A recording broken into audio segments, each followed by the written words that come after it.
वराभयकरी सौन्दर्यरत्नाकरी निर्धूताखिल पापनाशनकरी प्रत्यक्ष माहेश्वरी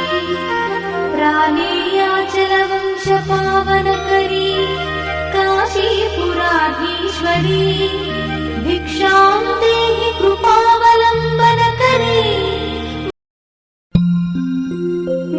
नित्यानन्दकरी वराभयकरी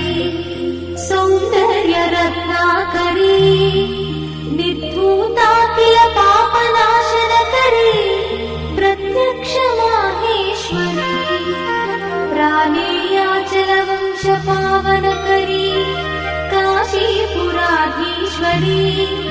भिक्षां देहि कृपा